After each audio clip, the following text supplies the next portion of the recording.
বন্ধুরা বাজে এখন 1:30 আর আমার তো পুরো ছুটি। মা রান্না করে নিয়েছে, চলো দেখিয়ে দিই কী কী রান্না করেছে।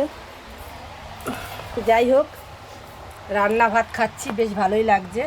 এখানে গরম গরম ভাত করে নিয়েছে, এই যে কতগুলো ভাত করেছিল, বিড়ালটা অর্ধেক দেওয়া হয়ে গেছে। তো যাই হোক, ভাত হয়ে গেছে এখানে। তারপরে কি করেছে চলো দেখিয়ে দিই।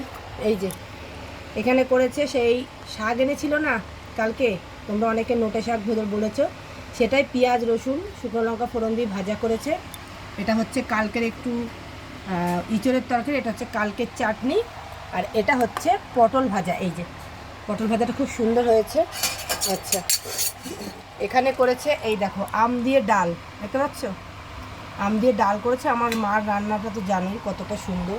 তো যাই হোক, আম দিয়ে ডাল করে নিয়েছে।